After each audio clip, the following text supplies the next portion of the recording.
Good morning. My name is William Reams, and I invite you to stand, face the flag, and join me in the Pledge of Allegiance. I pledge allegiance to the flag of the United States of America and to the republic for which it stands, one nation, under God, indivisible, liberty and justice for all. Thank you, and please stay tuned for the CSPN broadcast.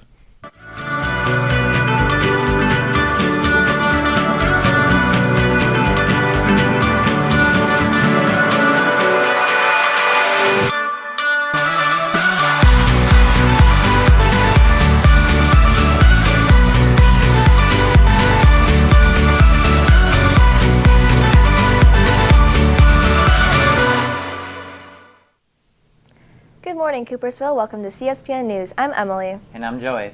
Well, now that Mr. Trump is more than likely the next president of the United States, people seem to be in hysteria more than ever.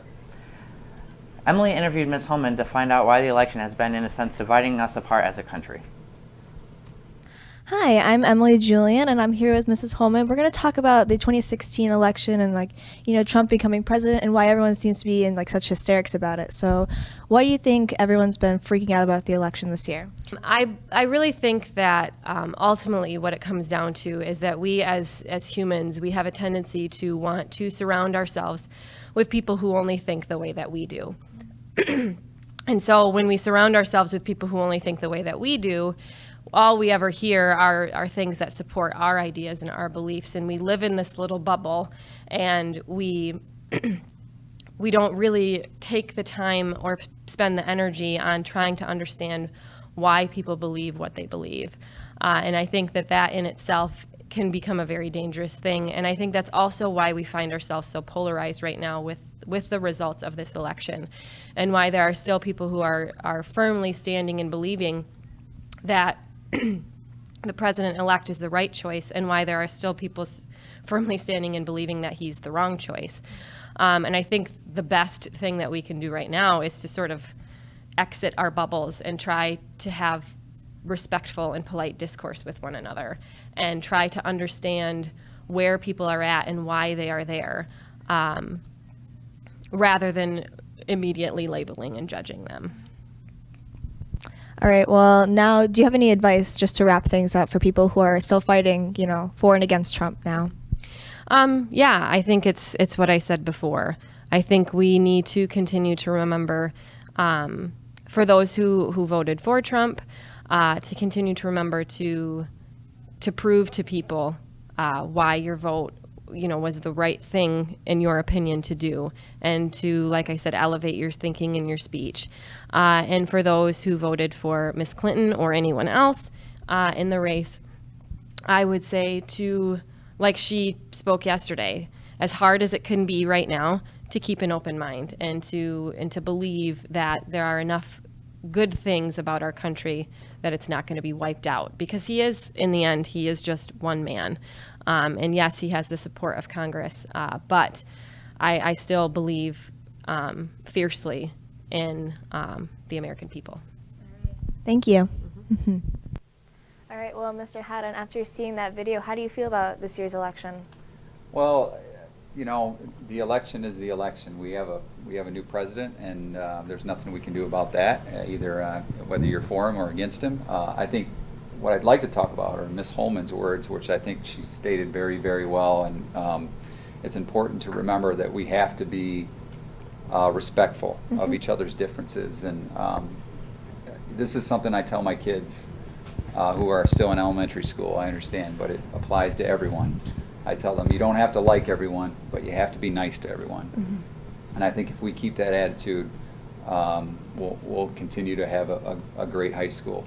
What scares me is that if someone takes the opportunity for a political change or something like that as an opportunity to be hateful one way or the other, and that I'm not okay with. And we are not a school that will be hateful toward other people in any way, or be disrespectful to anyone in any way. And I don't have much tolerance for that. So I would hope that that we as a school unite, no matter who the political leader is or who the mayor is or who the superintendent is, that we're here to be great and to be nice to each other and to create a great high school. That's the bottom line. It doesn't matter who's in charge, right? We're all working to be better people.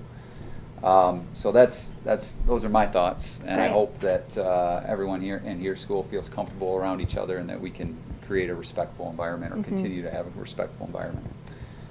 On to different news, though. Yesterday in seminar, you all, well, 9th and 10th graders learned about our new portfolio process. Probably juniors and seniors were in there, but you saw that as well. But something we're opening up to the whole school regarding the portfolio is kind of a rebranding of our high school. And what do I mean by rebranding? I mean, well, if you look at the purpose of the portfolio and the purpose of our strategic plan as a school district, our mission statement as a school district, there are really three main areas that we're looking for juniors, or excuse me, freshmen and sophomores to base their portfolio on. And that's kind of how we're going to promote this and promote our school. So we're going to have a contest, okay? We're going to have a design contest for our new Coopersville High School motto or logo, and it involves three things that are centered around that portfolio. And we're gonna email this to you through the bulletin, so be on the lookout. But these are the three things in this order: Coopersville High School, setting goals, seeking knowledge, and serving others. So I know some of you are very, very talented artists. Maybe some of you are in graphic design class. We'd like to see a new version of this with, you know, green and white or whatever, however you want to make it look, so that we can splatter that all over our school. All right. So this is something that we're going to be doing as a contest. The winner, by the way, gets $50 gift certificate to Amazon. So that's pretty sweet, right? So if you have graphic design, or you're an artist, or you just have a great idea for this, setting goals, seeking knowledge, and serving others, start thinking about it. The details will go out in your bulletin either tomorrow or Monday, so you'll know about it. And we're hoping to have a winner picked out hopefully by Christmas. So if you're interested, see me or check your email in the bulletin. Well, thank you, Mr. Haddon. Do you have anything else to say? That's it. Thank you. All right. All right. So the Zombie Run will be held tomorrow, and will be starting at the football field. Tickets for adults cost $20, and tickets for students cost $10. If you want a T-shirt, it'll be an extra $5. Here's a video with some more information about the Zombie Run. I'm here with Ms. Holman. Just going to ask her a few questions about the Zombie Run. So who does it benefit? This year our donations are going to a local charity, Lori's Voice. Okay. And how many people participated in it? Last year? Yeah. Last year we had a little over 100, and we raised a couple $1,000s. And what was your favorite part about it last year? Last year there was some really cool makeup done by the art club. They zombified everyone, and they're going to do it again this year, and we're really looking forward to that. Okay, and how many teachers are participating, or like if there are any? Right now we don't have too many teachers signed up, but we are looking for more volunteers. So any teachers that want to help, talk to me or Mrs. Holman. Okay. Make sure to turn in your bowling forms to Coach Freeling tomorrow if you want to participate in the team. First practice will be Monday, November 14th, and the first pre-session match will be December 10th. Remember to bring in a gift for a child in need. Last year, we were able to give gifts to 36 different children. Let's try to make that number even higher this year. Email or stop by Miss Wilson's room by tomorrow to find out how to sponsor a child. PM Tech Center tomorrow is not required, but AM Tech Center tomorrow is, so make sure you go to that. And if you're planning on seeing an evening of Graphic Horror, make sure you order your tickets online at centerstage.net, or you go to the box office at lunch. The show is today, tomorrow, and Saturday.